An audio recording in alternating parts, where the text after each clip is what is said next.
With the World Cup in motion, Newcastle is moving in the transfer window. So from Newcastle officially unveiling Steur's first day at the club and jersey number, to Sky Sports reporter revealing that Newcastle have agreed a massive €60 million deal for Johan Manzambi, to the Bruno Guimaraes asking price made known as Arsenal target Newcastle captain, to unveiling the official leaked Newcastle United away kit ahead of launch. As per, join us as we'll break it all down and discuss the latest Newcastle United transfer news. Let's go! So starting off, Newcastle United have officially confirmed the signing of Steur from Ajax, with the highly rated Dutch midfielder becoming the club's third arrival of the summer transfer window. The 18-year-old joins with a growing reputation as one of the brightest young talents in Dutch football, and is expected to be integrated directly into Eddie Howe's first-team squad, rather than spending time with the academy setup. As part of the club's announcement, Newcastle released behind-the-scenes footage of Steur's first day on Tyneside, documenting everything from his medical examinations to his introduction to key staff members at the training ground. One thing that immediately stood out was how comfortable and enthusiastic Steur appeared throughout the process. Unlike many young signings who can seem understandably overwhelmed during their first media appearances, the Dutchman looked relaxed and confident, speaking openly about his excitement at joining Newcastle and his eagerness to play in front of the St. James's Park crowd. The footage also revealed an interesting detail regarding his squad number. Steur has chosen to wear the number 14 shirt, a number that became available following Alexander Isak's departure last summer. It's a shirt with a rich history at Newcastle. Former favourites such as David Ginola have worn the number, while supporters will also fondly remember cult hero James Perch carrying it during his time on Tyneside. When asked about his choice, Steur explained that number 14 has special significance at Ajax, and that once he realised it was available at Newcastle, the decision felt natural. The youngster also revealed that he has already completed around 2.5 weeks of pre-season training with Ajax, meaning he should arrive in good condition ahead of Newcastle's preparations for the new campaign. Although the rest of Howe's squad are not due to return until next week, Steur has already begun settling into his new surroundings, and even had the opportunity to meet fellow summer signing Ewan Yowen. Perhaps the most striking thing from the footage was just how excited Steur seems to be about playing at St. James's Park.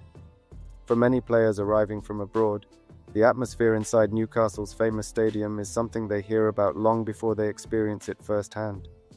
Steur repeatedly referenced his desire to play in front of the supporters, suggesting he fully understands the scale of the club he has joined. Of course, expectations must remain realistic.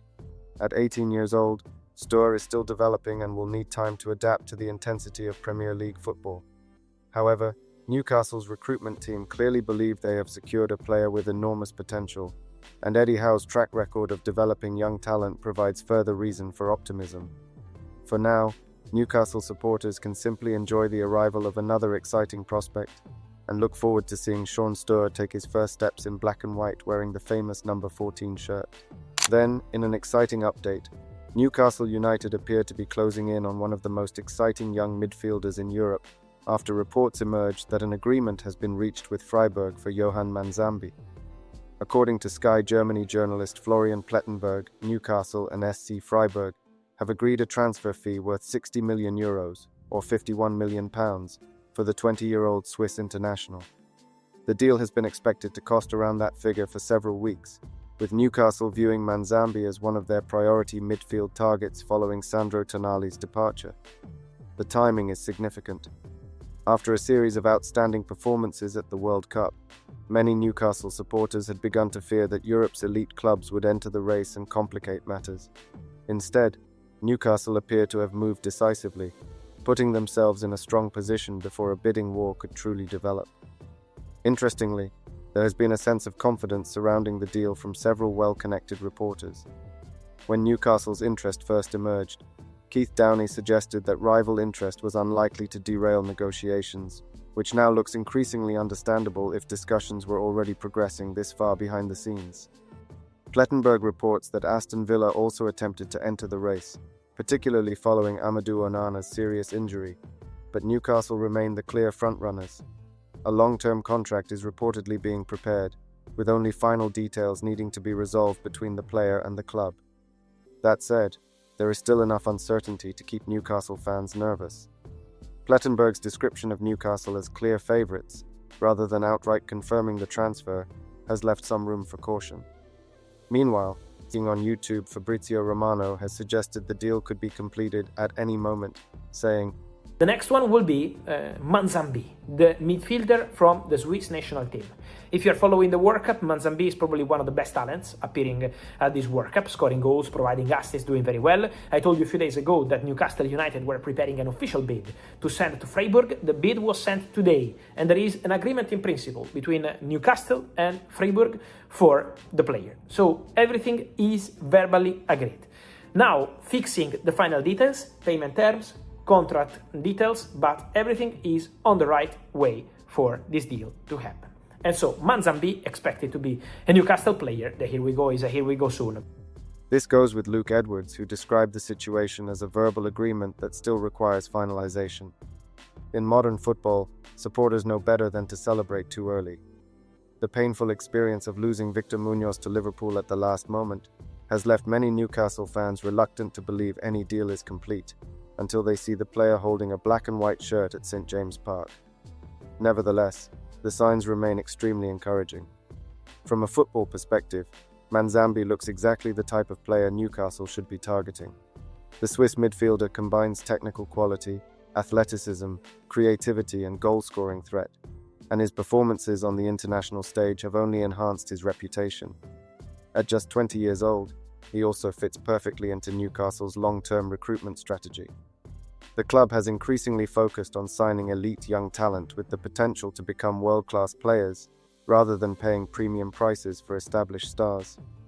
Steur, Basumana Toure, and now potentially Manzambi all fit that model. Perhaps most importantly, securing a player of Manzambi's caliber would provide a much-needed boost following the uncertainty surrounding Bruno Guimaraes and the departure of Sandro Tonali. While replacing Tonali directly is almost impossible, Manzambi represents the kind of high-upside talent who could eventually grow into one of the Premier League's standout midfielders. The deal may not be officially complete yet, but Newcastle appear closer than ever to landing one of Europe's brightest young prospects.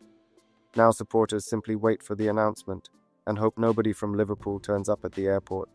Then, the uncertainty surrounding Bruno Guimaraes' future continues to grow.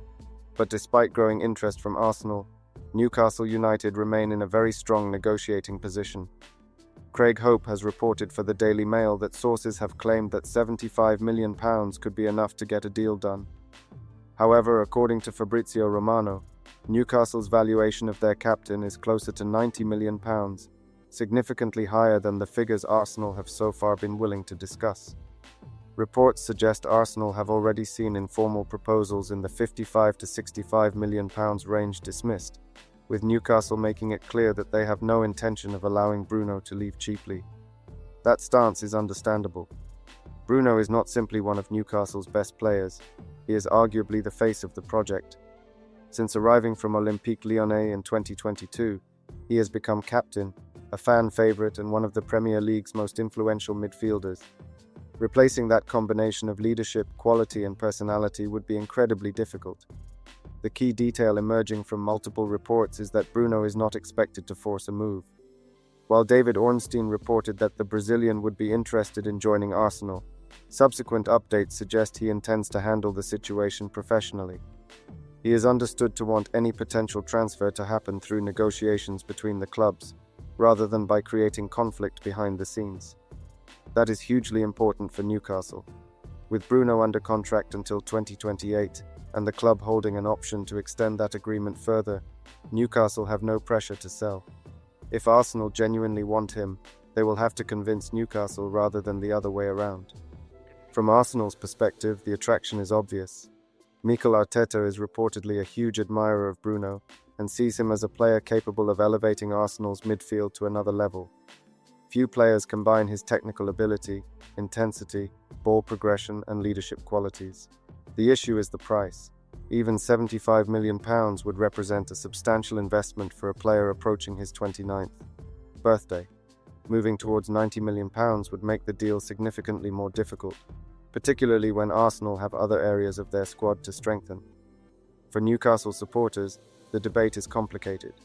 On one hand, receiving £75 to £90 million for a player nearing 29 years old would represent excellent business in purely financial terms.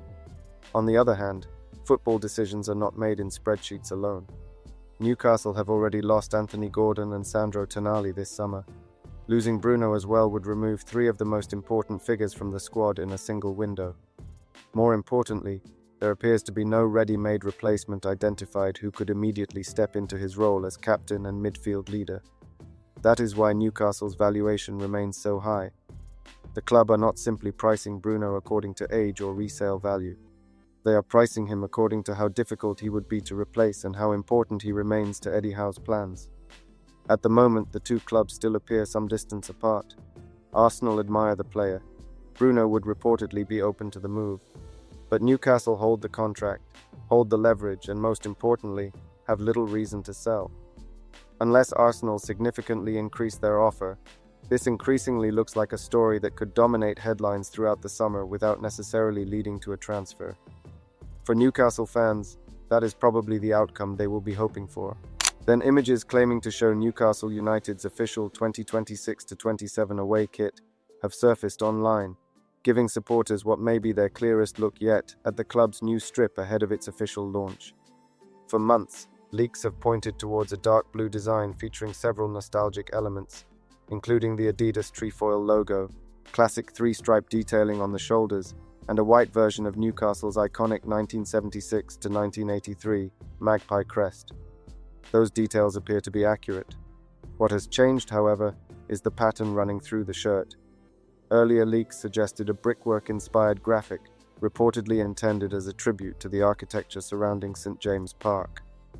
The latest images instead show a castle turret design woven into the fabric, giving the shirt a distinctly Newcastle-inspired look. The change has divided opinion already.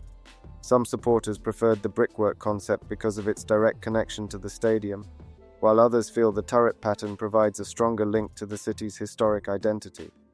Either way, the overall aesthetic remains striking. The combination of deep blue-white detailing and the retro crest creates a shirt that feels both modern and nostalgic at the same time. Additional details visible in the leaked images include light blue and white trim on the collar and sleeve cuffs, along with a magpie graphic positioned on the back of the neck. These subtle touches help elevate the design beyond a standard away kit. One interesting feature is the absence of a front-of-shirt sponsor in the leaked promotional photos. However, Newcastle recently confirmed a 3-year front-of-shirt partnership with Knox Hydrate, meaning the retail version is expected to feature the Knox logo. Given the color scheme, the sponsor branding will likely appear in white to maintain the shirt's clean appearance. The retro badge is likely to be one of the biggest selling points. Many supporters have repeatedly called for Newcastle to embrace more of the club's visual history, and the decision to use the classic crest alongside the Adidas trefoil taps directly into that demand. While Newcastle have not yet confirmed an official release date, the appearance of what look to be final promotional images usually suggests a launch is not far away. If these leaks are accurate, the away kit could prove significantly more popular than the home shirt, with its blend of heritage styling, clean color palette, and understated detailing likely to appeal to both collectors and everyday supporters alike.